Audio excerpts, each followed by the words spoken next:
Hola mis queridos amigos, nuevamente con ustedes, su doctor Maximiliano, su doctor Tigre, el que ronca en esta negra noche neoliberal latinoamericana, y le dicen tigre porque tiene los ojos claros, le gusta andar por las montañas, y la mujer dice que ronca de noche y no lo deja dormir, ronca como un tigre.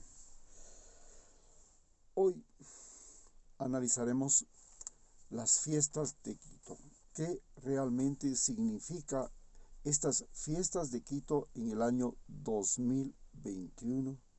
Año de la pandemia, en que todavía se vive la pandemia y que está reapareciendo en Europa.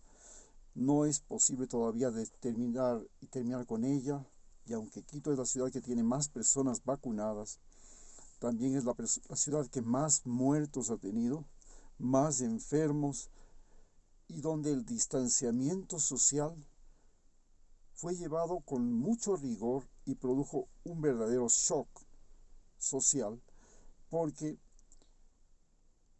a diferencia de la costa ecuatoriana, en la sierra ya existe una cultura introvertida, donde la gente vive dentro de las casas, no fuera de las casas, como en la costa, donde las casas que son con techo de zinc, el calor es insoportable dentro de la casa, entonces todo el mundo sale afuera y en la calle se comunican, se asocian, se unen, conviven. Acá, en cambio, el frío obliga a la gente a vivir dentro de la casa. Las casas son con techo de teja, con techos con paredes gruesas de ladrillo, de adobe, de bloque, en edificios. Las calles están más ocupadas por vehículos que por seres humanos, a diferencia de la costa, donde las calles están más llenas de gente que de vehículos. En este lugar, donde se concentra todo el poder, la religión, la educación, los empleados públicos, los militares, los policías de todo el Ecuador, el distanciamiento social tuvo un efecto muy severo. Las relaciones inclusive cambiaron, porque en la escuela pues todo el mundo tenía que aprender por internet, al igual que la universidad.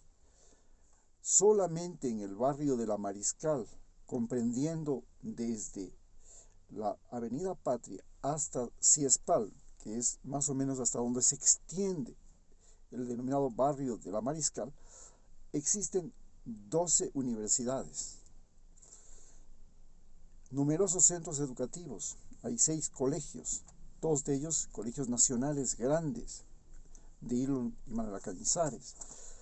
Hay museos, hay ministerios. Es el lugar con más museos y más ministerios de todo el Ecuador. Estamos hablando de que en la zona circulan alrededor de 200.000 estudiantes cada día.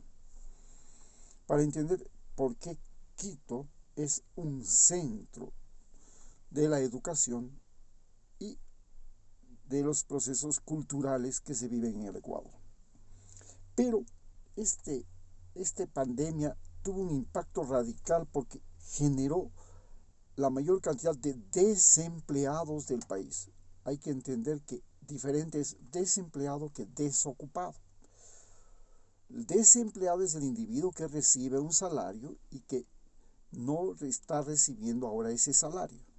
El desocupado es una persona que no tiene trabajo, que no tiene ocupación y que tiene que o mendigar o emigrar o pedir caridad. Entonces, esta ciudad que se llenó de desempleados, gente que estaba acostumbrada por décadas a coger su salario, a gastar su platita, a tener una tarjeta de crédito, una cuenta bancaria, a vivir con el crédito y el endeudamiento, que todos los meses tiene que pagar el agua, la luz, el teléfono, el internet, el celular, el transporte, los impuestos, que en este país no es algo muy común. El resto de la población de Ecuador no está todavía muy acostumbrada a pagar, por ejemplo, el agua potable. En pueblos como el que yo he trabajado, King, el caso, la gente era tan pobre que no tenía plata para pagar el agua potable y durante meses no funcionaba la bomba de agua porque no tenían para el combustible. Entonces iban a lavar en el río y recogían agua de lluvia. Entonces en el verano, en el invierno, el sistema de agua potable ni siquiera funcionaba. En Quito eso no es posible. Todo el mundo paga agua. Todo el mundo, además, es la ciudad que tiene más vehículos del país. Tiene 40.000 vehículos. Solo en buses tiene 16.000 buses. Es la ciudad más contaminada de la capital del país. Además, una de las más ruidosas, porque además del ruido que hacen todos los vehículos, es una ciudad ruidosa porque todas las casas tienen alarmas, todos los negocios tienen alarmas y esas se activan por cualquier cosa y todos los carros tienen alarmas, entonces por cualquier cosa también se activan las alarmas de los carros. Entonces es una ciudad que vive siempre con alarmas. Además tiene hospitales, tiene bomberos, a cada rato están circulando las ambulancias, las policías, todos con sirenas. Entonces es una ciudad que vive alarmada, psicológicamente alarmada. En esta ciudad lo que abunda son, desde que sube este gobierno de Guillermo Lasso, los oportunistas. Estos oportunistas migran desde todo el país con el presidente oportunista que crea el partido de los oportunistas, que se llama Creando Oportunidades, creo. Y esta migración de los oportunistas a la ciudad se caracteriza porque son o políticos. La mayor parte de los oportunistas que llegan a la ciudad de Quito son políticos, son fanáticos religiosos, porque la ciudad se llena, es una ciudad católica, llena de templos y de enormes templos. Desde la época de la colonia se consideró una zona reservada, aislada del resto de las colonias españolas. No se podía entrar a la ciudad de Quito porque era una ciudad santuario. No podía entrar nadie, ni de visitante, porque aquí todas las congregaciones religiosas habían creado un centro de poder religioso tan importante que los jesuitas, que llegaron a dominar la Amazonía y partían desde Quito, igual por la misma sendero por donde salió Orellana, donde salió Pizarro, a descubrir el río Amazonas, por ese mismo camino salían los jesuitas, y los jesuitas fueron los que crearon los pueblos y comunidades amazónicas, tanto en Colombia como en Perú, como en Ecuador, hasta Brasil. Porque en este momento, cuando había la Real Audiencia de Quito, la Real Audiencia de Quito empezaba en el Océano Pacífico, desde el puerto de Buenaventura en Colombia hasta Paita y Piura en Perú, y por los dos márgenes del río Amazonas, la Real Audiencia de Quito llegaba a Belém, a la desembocadura del río Amazonas. Era la Real Audiencia que tenía, la única Real Audiencia de Sudamérica que tenía salida al Pacífico y al Atlántico. Entonces era una Real Audiencia dominada por las congregaciones religiosas, especialmente los jesuitas. Cuando en 1740 llega la misión geodésica francesa, ellos traen dos espías de la corona británica, de la corona española, que tenían por finalidad determinar cuál era la riqueza y el poder de los jesuitas. Visitan la iglesia de la Compañía, donde habían alrededor de 5 toneladas de oro solo en las paredes que revestían la iglesia. Y entonces le dicen al rey Carlos III, un rey que tenía sífilis y que tenía ya afectación cerebral, que los jesuitas eran más ricos que el imperio español.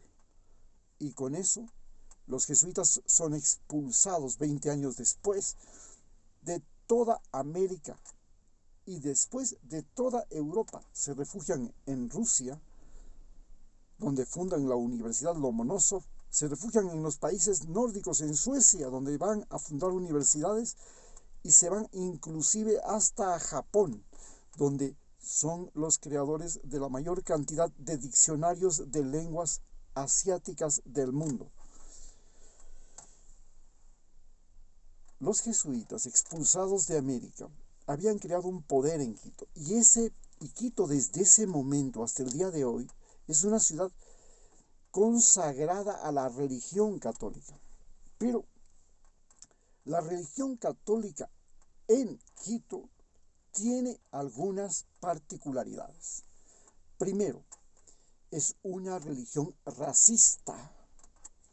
Discrimina a los indios, a tal punto que en la construcción de las iglesias que se hacen en la capital, había un espacio para los caballeros que estaba dentro de la iglesia, y se hacían graderíos y lugares externos de la iglesia donde llegaban los indios. Posteriormente, los indios comenzaron a entrar a la iglesia porque el mestizaje, que era política de Estado, es decir, los conquistadores españoles tenían la obligación de fecundar a la mayor cantidad de mujeres que podían, y se llamaba limpieza racial. Había que purificar la raza, quitarles aquello que era maldición de un demonio, ser negro, ser indio, y para eso había que sacar primero a los ídolos, luchar contra la idolatría, contra el chamanismo, contra la macumba, contra el vudú, y preñar a las mujeres, y a las mujeres preñadas se les daba no solamente el premio de tener un hijo del patrón, sino que a ese hijo del patrón además se le reconocía como ahijado. Desde ese momento, los ahijados, que son parte, todos los que se bautizan en América Latina, tienen que tener un padrino.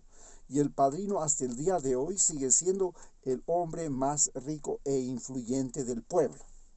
Todas las mujeres y los maridos mestizos de indígenas y pobres, hasta los ricos, procuran tener un ahijado, un padrino para su hijo.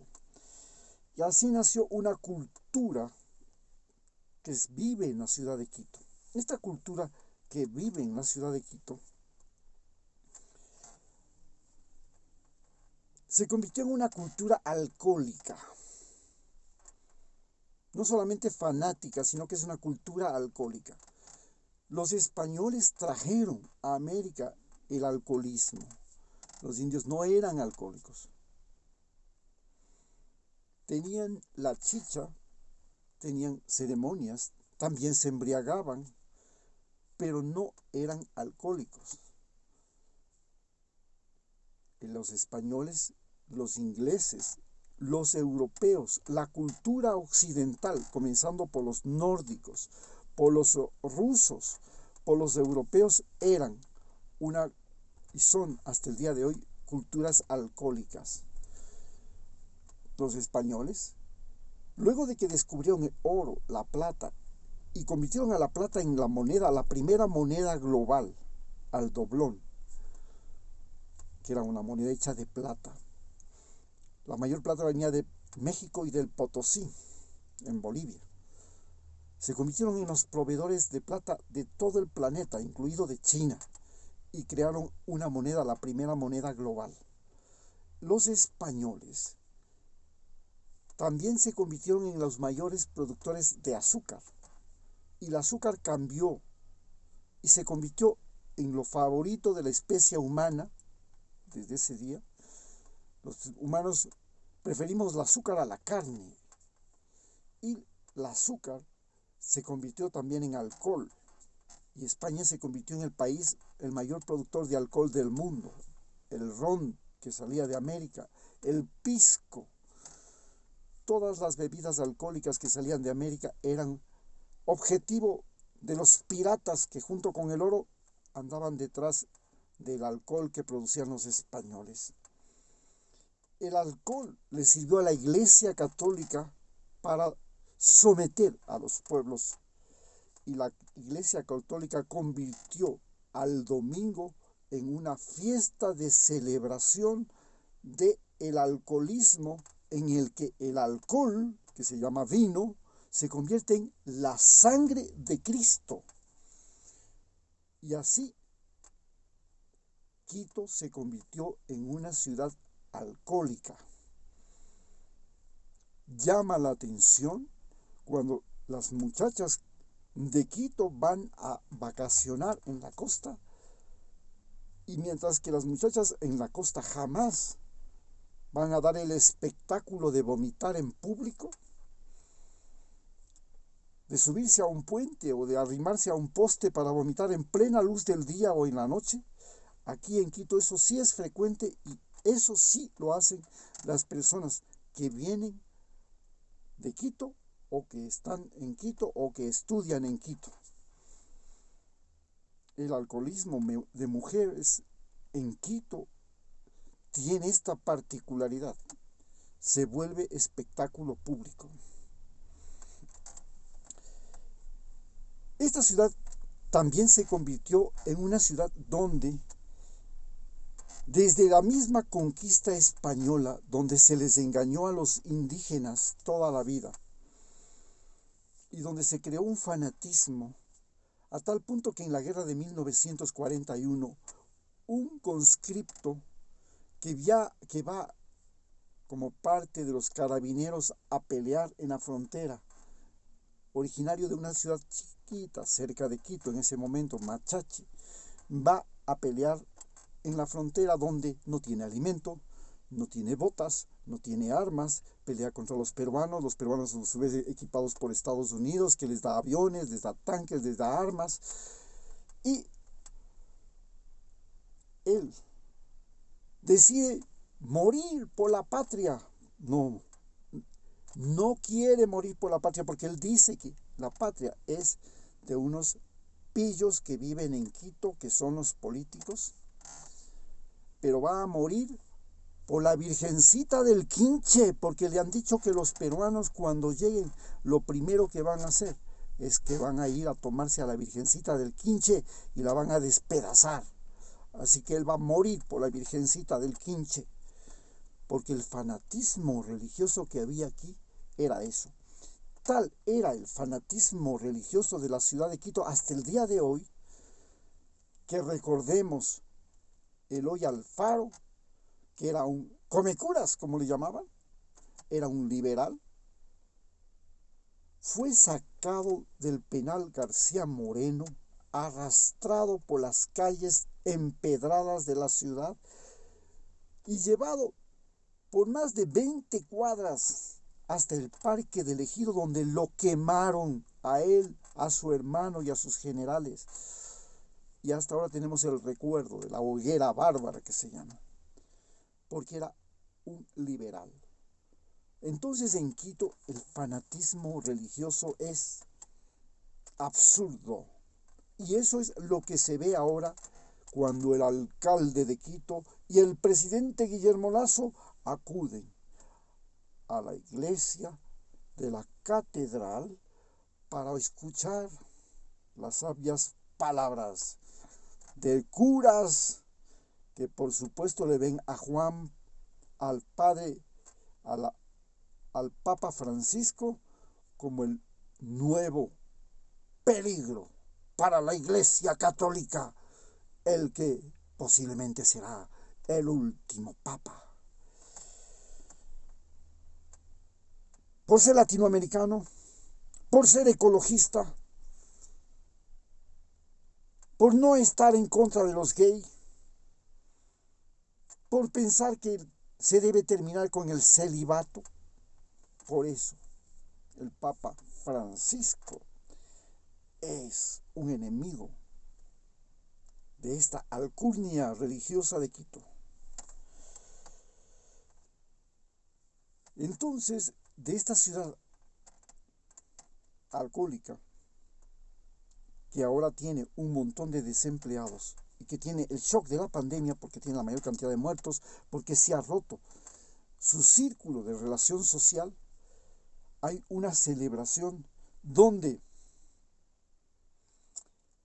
para el remate, el alcalde de Quito fue destituido y fue sacado de la alcaldía, acusado como en Quito. En Quito le pueden acusar de todo, de ateo, de abusivo sexual, así lo acusaron al defensor del pueblo, de pillo, porque eso sí, no hay quiteño que no despida a un empleado doméstico, a un empleado de su fábrica, a un albañil, sin acusarle primero de que le ha robado, porque cada ladrón juzga según su convicción. La cultura del robo en Quito es legendaria. Los ladrones en Quito son considerados los ladrones más sutiles de todo el país. El héroe de la ciudad se llamaba el Águila Quiteña y era experto en una forma de robar que se llama lanza. Metía los dos dedos y le sacaba la billetera, le robaba la cartera, le sacaba el dinero sin que usted se dé cuenta. El famoso Águila Quiteña. Y los mentirosos de Quito tienen hasta el himno de la ciudad como himno de identidad. La obra más famosa que se escribe sobre un personaje de Quito se llama el Chuya Romero y Flores, el Chuya Quiteño. ¿Y quién es el Chuya Quiteño? Es un mentiroso que engaña a las mujeres, que engaña a todo el mundo, no tiene ropa, pero se viste con terno, se pone solamente un cuello, una corbata, unas mangas, las medias están comidas pero están tapadas por los zapatos. Es un pobre muerto de hambre, pero parece un señor bien parado, bien rico y todo. Yo soy el Chuyita Quiteño, la vida me paso encantado, para mí todo es un sueño, bajo este mi cielo amado. Y así, el personaje de la ciudad, en lugar de ser un héroe, en lugar de ser un valeroso campesino, un artesano, un pintor como los grandes pintores de la escuela quiteña, es el bribón. Esto nos hace ver que yo, que soy quiteño, que nací aquí, que crecí, que tengo que vivir todos los días con el engaño y la mentira de mi propia familia, de mis propios hermanos, de mis propios familiares, de mis propios vecinos, que todos los días sé que desde la hora a la que tengo que encontrarme con una persona, no se va a cumplir, me va a engañar, va a llegar media hora más tarde, porque esa es una cultura, el engaño se convirtió en cultura, y el presidente que llegó a representar más fidedignamente al Chuya Quiteño fue un presidente que el padre y la madre eran de Quito. Él nació en la Amazonía, en Orellana, pero se educó en Quito y trabajaba en Quito. Y tenía el gran problema de Quito. ¿Cuál es el problema de Quito? La gente en Quito tiene mala salud, tiene mala condición física. Cuando uno está como médico en la playa y ve llegar a los turistas y jóvenes de Quito a la playa, le asombra ver cómo la gente de Quito es jorobada, tiene las piernas deformes, no tiene físico, no tiene contextura física comparada con la gente de la costa, peor de Esmeraldas, de donde sale la mayor parte de atletas y deportistas. Porque aquí la gente es más sedentaria. Y la gente tapa desde la época de la colonia los yuros, las espinillas, los granos, los defectos físicos con ropa. Y por eso la gente usa mucha ropa y gasta mucha ropa. Y detrás de la ropa hay una persona que tiene una muy mala condición física. Este problema de salud se representó en el presidente Lenín Moreno, que era discapacitado, pero todos los días usaba un terno nuevo y no se repetía el mismo terno. Para que ustedes vean la mentalidad de Chuya quiteño. Y en segundo lugar, escribió un libro de humor y ganó, lo publicó, porque el Chuya quiteño convierte a la mentira en humor, a la mentira en saludo, a la mentira en política, a la mentira en noticia, en rumor. Es un culto a la mentira lo que se vive en la ciudad. Tenemos que confrontar la realidad. Y gracias a la gran migración cubana, a la gran migración venezolana, colombiana, a la gran migración que Quito recibe desde los campos, a la gran migración costeña que está recibiendo Quito en estos momentos, en este siglo XXI, es que esta cultura de Quito está siendo golpeada y está siendo criticada, está siendo vista, está siendo puesto en evidencia.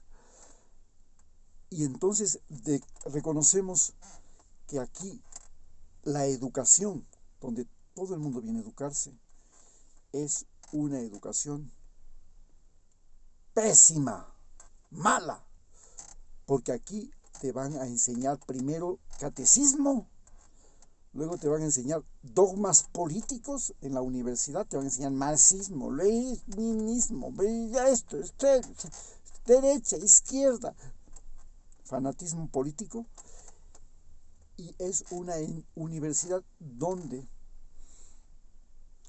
lo más importante que aprende a ser un estudiante es a repetir lo que dice el profesor, no a investigar, no a buscar, no a consultar, no a crear, no a desarrollar sus cualidades físicas, no a desarrollar sus habilidades, su talento, no.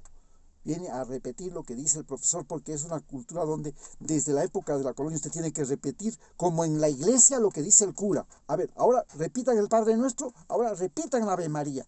Lo mismo es en la escuela. Y entonces es una educación dogmática. Y en segundo lugar, es una educación inútil. Usted aprende cosas que no le van a servir. Solamente aprende a ser, entre comillas, servidor público. Porque desde la época de la colonia, aquí se aprende a ser servidor, es decir, a ser servil. Antes se era esclavo. Cuando llegó el feudalismo, se pasó de esclavos a siervos. Y cuando llegó los españoles, trajeron la cultura feudal, que ya en Europa desaparecía, pero aquí la lograron revitalizar, convirtiendo a los peones en siervos, individuos que trabajaban no por un salario, sino por un derecho a la tierra, por un bocadito de comida, por un pedacito de la leche, un poquito de la leche, un poquito de las cosechas. Servil. Y desde ahí, el mayor honor que un quiteño puede tener es decir que él es un servidor público, es decir, un servil. Porque servir y servidor es lo mismo, aunque a Correa no le guste y sienta y diga, no, si ser servidor público es una honra. Ser servidor público en Ecuador es